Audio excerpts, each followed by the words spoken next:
नमस्कार दोस्तों, कैसे हैं आप लोग। बिहार के मुख्यमंत्री नीतीश कुमार बहुत बेचैन दिख रहे हैं और मैं ये यूं ही नहीं कह रहा हूँ। इसकी बड़ी वजह है लोकसभा चुनाव का समय जैसे जैसे नज़दीक आ रहा है, इसकी सबसे सरगर्मी देखने को मिल रही है बिहार में। और बिहार में जो सबसे ज़्यादा बेचैन हैं वो हैं बाबू नीतीश कुमार, जिनको आम लोग जो हैं उन्हें पलटू राम भी कहते हैं। ये लोगों का कहना है, लोग मानते हैं उनको, चूँकि उन्होंने कई बार अपने राजनीतिक कैरियर को बदला है, पार्टियां बदली, लिहाजा उनको लोग पलटू राम कहते हैं। लेकिन इन सब के इतर जो आज मैं आपको खबर बताने जा रहा हूँ वो बेहद इंपॉर्टेंट है। मेरी जानकारी के मुताबिक नीतीश कुमार जो हैं वो आजकल बहुत बेचैन है, उनकी बेचैनी बहुत बढ़ गई है और यह बेचैनी लगातार दिख रही है उनके अंदर। कभी वो अपने ही दफ्तर में छापा मारते हैं, कभी जेडीयू कार्यालय में छापा मारते हैं, कभी सरकारी दफ्तरों में छापा मार रहे हैं।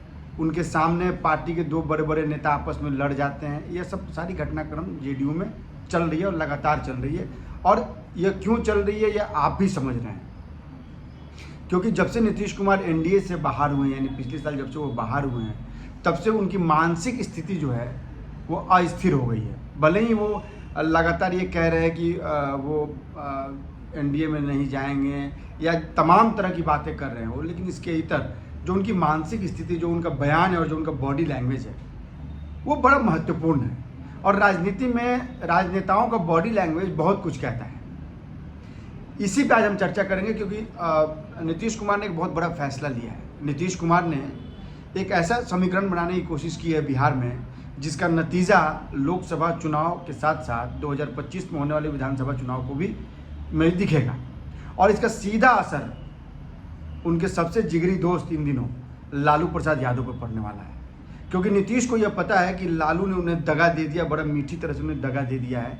लालू ही वो नेता है जिन्होंने नीतीश कुमार के संयोजक बनने का सपना चकनाचूर कर दिया।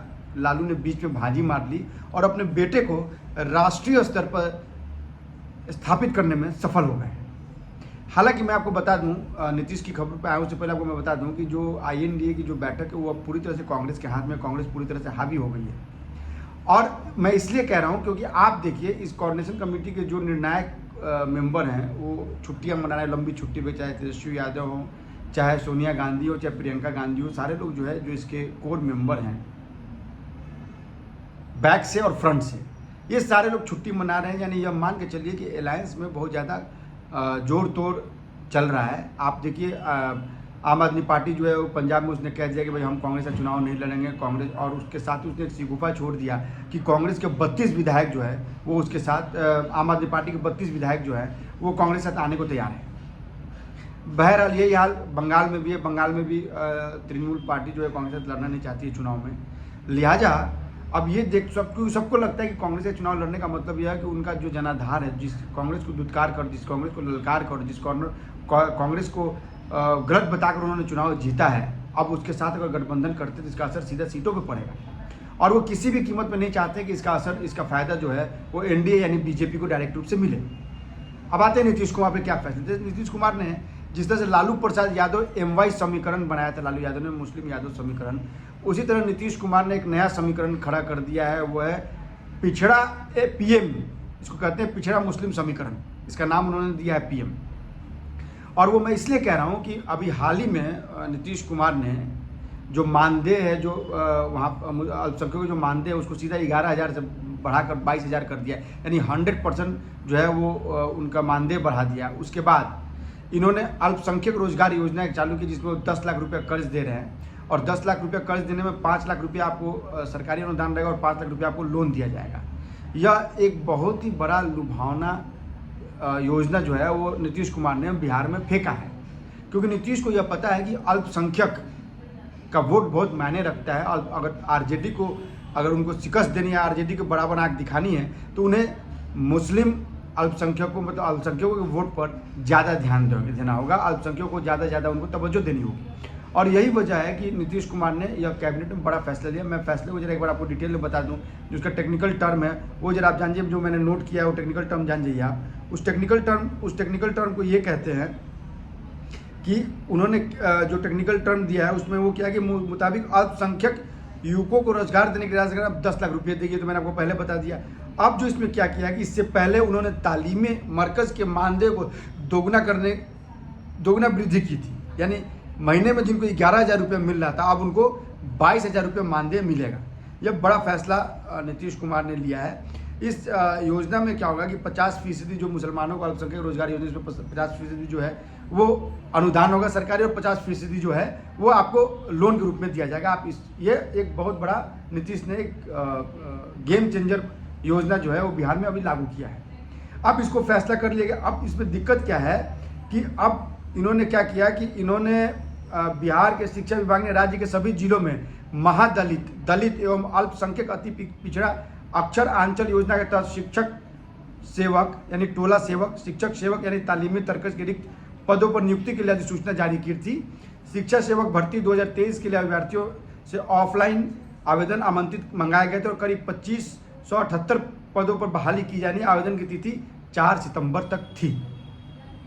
तो लगातार नीतीश कुमार जो है वो अल्पसंख्यकों को लुभाने में लगे हुए हैं, अति पिछड़ा को लुभाने। और इसकी एक और बड़ी वजह है जो मैं आपको बता रहा हूँ, जो शायद ही आपको कोई बताए, क्योंकि आप ये देखे होंगे कि बीजेपी ने पसमानदा मुसलमानों की तरफ अपनी पैठ बढ़ाई है।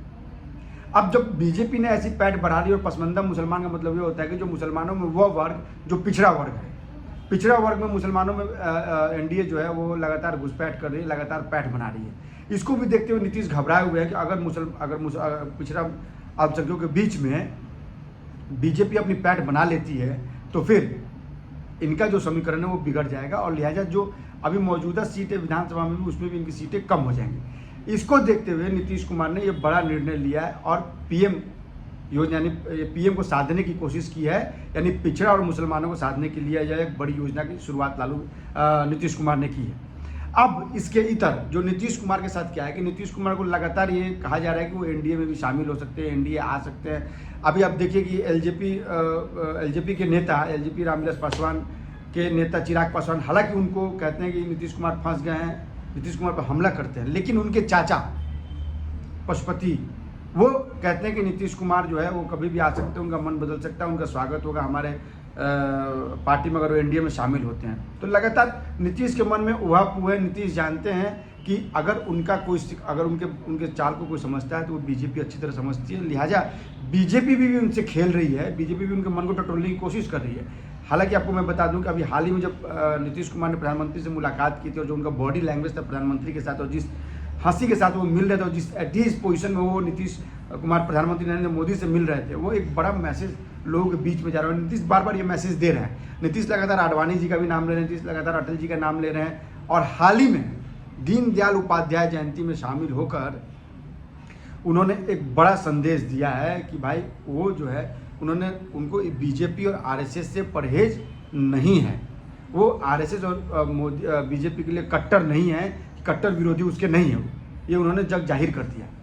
और सबसे बड़ी बात उसमें उन्होंने तेजस्वी यादव को भी शामिल, क्योंकि सरकारी कार्यक्रम था उसमें तेजस्वी यादव को भी शामिल कर दिया और एक बड़ा मैसेज गया है। तो लिहाजा आप देखिए कहीं ना कहीं नीतीश जो है एक बड़ी उधेड़ बूंद में पड़े हुए हैं। नीतीश के मन में बहुत बड़ी बेचैनी है, उनको समझ में नहीं आ रहा है करे तो क्या करे, क्योंकि हाई कमान से, आला कमान से उनका सॉफ्ट इंडिकेशन मिल गया है, लेकिन चूंकि उनके दूर चीर प्रतिद्वंदी सुशील मोदी ने भी कहा कि उनको बीजेपी उनकी वापसी नहीं हो सकती है, लिहाजा नीतीश के लिए अब यह समझना होगा कि आखिर वो कौन सा और देखिए उनको अपॉर्चुनिटी भी मिल रहा है नीतीश को, धीरे धीरे आप देखेंगे तो अभी रेलवे में जो नौकरी के लिए ज़मीन देने वाली जो घोटाला सामने आया है उसमें तेजस्वी यादव को चार्जशीट जो है उस पर केंद्र सरकार ने अनुमति दे दी थी, केंद्र सरकार ने सीबीआई को अनुमति दे दी है। इसके बाद से जांच जो है तेज हो गया, उसमें यह भी कहा जा रहा है कि तेजस्वी यादव की गिरफ्तारी भी हो सकती है। तो लिहाजा एक नीतीश के लिए महागठबंधन से एग्जिट होने का एक अच्छा अवसर मिलेगा। उसके पहले भी 2017 में जब नीतीश इसी वजह से महागठबंधन से एग्जिट हुए थे और फिर दोबारा एनडीए में आए थे और तब उनकी सरकार चली थी और फिर वो मौका दोबारा इनको दी जा रही। मुमकिन है, हो सकता है कि यह एक सोची समझी रणनीति हो कि उनको यह बताया गया कि भाई आपके लिए यह प्लान किया जा रहा है, आपके लिए एग्जिट के लिए रास्ता बनाया जा रहा है, क्योंकि आसानी से नीतीश भी बीजेपी में शामिल होने नहीं चाहते, क्योंकि नीतीश जानते हैं उनको लोग पलटू राम कहते हैं, उनके राजनीतिक कैरियर पर बहुत बड़ा बट्टा लग चुका है और अगर उनको राष्ट्रीय स्तर पर इसको सर्वाइव करना है तो इस रणनीति को उनको देखना होगा, सोचना होगा, समझना होगा, क्योंकि नीतीश को यह पता है कि उनके लिए एंट्री तो एनडीए में करना आसान है लेकिन महागठबंधन से एग्जिट करना बड़ा मुश्किल है। लिहाजा इसलिए वो लगातार वो अपने ही सहयोगी दलों से लगातार वो विरोध भी कर रहे हैं, चाहे वो पत्रकारों के बायकॉट का मामला हो, जो 14 एंकर्स को बायकॉट का मामला हो, या फिर आप देखिए अभी हाल ही में हो गए कैबिनेट रिशफल की बात हुई, उनके मंत्रिमंडल की विस्तार की बात हुई। नीतीश ने साफ कह दिया भाई कितना बड़ा मंत्रिमंडल करेंगे, जबकि कांग्रेस चाहती है कि 2 और उसके सदस्यों को मंत्री बनाया जाए, कैबिनेट में जगह दी जाए। नीतीश ने इस रास्ते को बंद कर दिया, जबकि तेजस्वी यादव ने कहा था कांग्रेस के एक और कांग्रेस के रिप्रेजेंटेटिव को एक और पद दिया जाएगा, मंत्रिमंडल में जगह दी जाएगी। लेकिन नीतीश कुमार ने यह बात कह के उस पर से ब्रेक लगा दिया। तो नीतीश कहीं ना कहीं यह परोक्ष रूप से, जितना मैं नीतीश को समझता हूँ, नीतीश परोक्ष रूप से कहीं ना कहीं मैसेज दे रहे हैं। और मुमकिन है कि बहुत जल्दी नीतीश जो है, अब मुझे लगता है कि आने वाले 1 महीने में बहुत बड़ा निर्णायक है, और अगले 1 महीने में नीतीश कोई बड़ा फैसला ले लेंगे, और इस फैसले के बाद से यह फैसला बेहद चौंकाने वाला होगा। आप हमारे वीडियो को लाइक कीजिए, शेयर कीजिए, सब्सक्राइब कीजिए, लगातार कमेंट कीजिए। हम उन सब्सक्राइबर्स का, उन व्यूवर्स का लगातार धन्यवाद देते हैं जो लगातार हमारे वीडियो को देख रहे हैं, कमेंट्स करके हमें प्रोत्साहन दे रहे हैं। साथ ही हम आपसे रिक्वेस्ट करेंगे कि आप हमारे वीडियो पे जो भी कमेंट करें वो शालीनता से कमेंट करें, हम उसका जवाब शालीनता से देंगे। आप अपना पक्ष रख सकते हैं, हम अपना पक्ष रखेंगे। पक्ष रखने की सबको आज़ादी है। मर्यादित जो है वो मैसेज जरूर करें, और मर्यादित आंसर आपको जरूर दिया जाएगा, आपका जवाब दिएगा। आपकी खबरों को, आपकी जानकारी को, आपकी समझ को हम अपने खबरों में भी समाहित जरूर करेंगे। नमस्कार।